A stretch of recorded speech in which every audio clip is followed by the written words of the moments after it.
Assalamualaikum and hi to my lecturer. My name is Noor Faziana Binti Awaludin and my metric number is 221240368.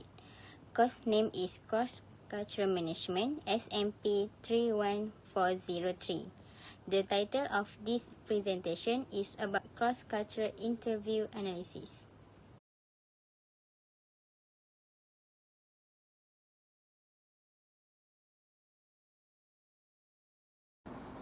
The first one is introduction.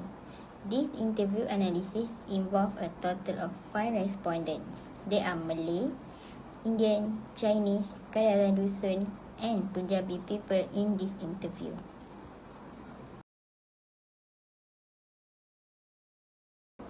Next, I will talk about key cultural dimensions, similarities, and differences.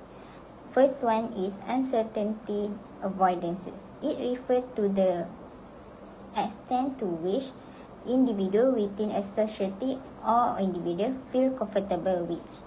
And number 2 is power of distance. It describes how much a society support and accept hierarchy or unique power distribution among organizations. And number 3 is masculinity versus femininity. It's referred to as a cultural component.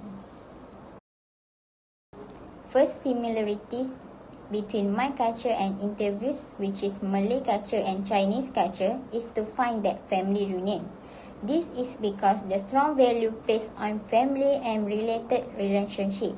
Events such as Hari Raya Aidilfitri is going back to one homeland and serve clear example of how much importance society places on family bonds. While in the yearly family reunion, suppers serve as important families are in Chinese society.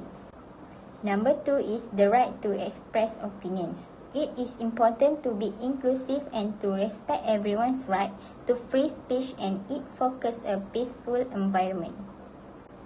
Number 3 is open-minded in making decisions. Malay and Christian culture also have the same attitude in being open-minded in making decisions. Both cultures place a strong emphasis on maintaining harmony within the community or their family. And the differences is respect for elders versus authority. This is because in Malay culture, respecting the wisdom of elders is essential and open-mindedness should be balanced with disrespect, while Christian culture may place more emphasis on deference to religious authorities and tradition.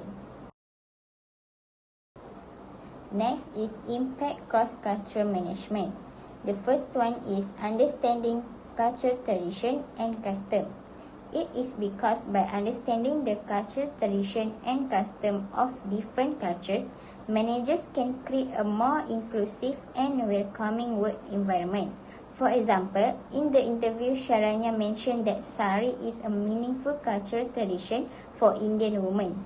Therefore, managers could be mindful of this and provide Indian women with the opportunity to wear sari to work or to host events that celebrate Indian culture. Number 2 is managing conflict in a cross-cultural context. Managers should be aware of the different way in which conflict is perceived and handled in different cultures. For example, in the interview, Olivia mentioned that it is important to be open-minded toward other cultures and to understand their cultural explanation for conflicts. Number 3 is respecting cultural preference in decision making. This is because there are managers who do not respect the view of the workers, and there are also other workers who look down on the view of different religions and culture. For example, in the interview, Afi mentioned that it is important to accept other people's view even if they are different from one's own. Next is recommendation and strategy. Managers should set up cross-cultural awareness program in the organization.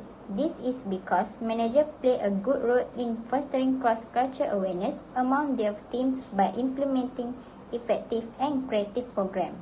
For example, managers do an educational program option including seminars, e-learning courses, and workshops.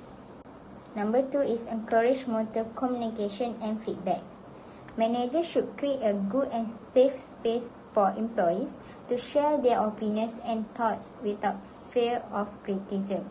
This is because it will reduce their burden and be able to receive advice and encouragement in the direction of goodness.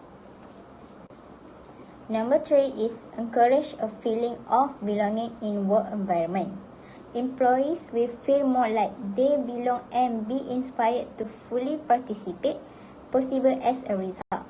This means that they are more likely to be productive, creative, and innovative to do their work.